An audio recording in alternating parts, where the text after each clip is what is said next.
ಮಂಗಳೂರಿನ father Muller medical ಕಾಲೇಜಿನ ಪ್ರಸೂತಿ ವಿಭಾಗ ಮತ್ತು ಮೂತ್ರಶಾಸ್ತ್ರದ ಗೈನಕಾಲಜಿ ವತಿಯಿಂದ ಅಪ್ಡೇಟ್ ಇನ್ ಯೂರೋ ಗೈನಕಾಲಜಿ ಬಗ್ಗೆ ಕಾರ್ಯಾಗಾರವನ್ನು ಡಿಸಿಎಲ್ ಸಭಾಂಗಣದಲ್ಲಿ ಆಯೋಜಿಸಲಾಗಿತ್ತು. ಮಂಗಳೂರಿನ ಕಂಕನಾಡಿ ಫಾದರ್ ಮುಲ್ಲರ್ ಮೆಡಿಕಲ್ ಕಾಲೇಜಿನ ಡಿಸಿಎಲ್ ಸಭಾಂಗಣದಲ್ಲಿ ಅಪ್ಡೇಟ್ ಇನ್ ಯೂರೋ ಗೈನಕಾಲಜಿ ಬಗ್ಗೆ ಕಾರ್ಯಾಗಾರವನ್ನು ಹೈದರಾಬಾದ್ನ ಅಪೋಲೋ ಆಸ್ಪತ್ರೆಯ ವೈದ್ಯಾಧಿಕಾರಿ ಸಂಜಯ್ ಸಿನ್ಹಾ ಅವರು ಉದ್ಘಾಟಿಸಿದರು. ನಂತರ ಮಾತನಾಡಿದ ಅವರು, ಇದೊಂದು ಆಸಕ್ತಿ ಮೂಡಿಸುವ ವಿಷಯವಾಗಿದೆ. ಇದರ ಬಗ್ಗೆ ಮನವರಿಕೆ ಮಾಡಲು ಬಹಳಷ್ಟು ಇದೆ. ಇಂತಹ ಕಾರ್ಯಕ್ರಮವನ್ನು ಆಯೋಜಿಸಿದ ಸಂಸ್ಥೆಗೆ ನಾನು ಚಿರಋಣಿ ಅಂತ ಹೇಳಿದ್ರು. I thank the institution for supporting this program, and I'm really taken aback by the splendor of your campus as well as the kind of auditorium you have here.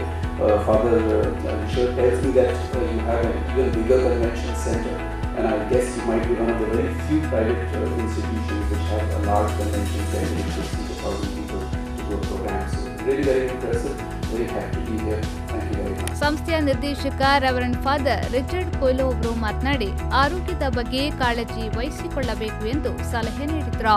The need of this subspecialty and the usefulness of it, and especially incontinence that is there in mainly women as well as also in men, and it is an embarrassing situation for anyone when you are in this particular problem, and therefore to treat this and to study the aspect is the need of the hour, and certainly very eminent urologists and gynecologists are here to interact and to give their best to the postgraduates, especially the upcoming urologists as well as gynecologists.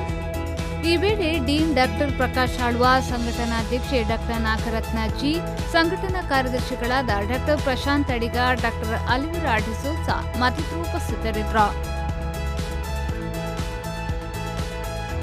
Nagesh Kavoor, ವಿ4 news 24/7 Mangaluru.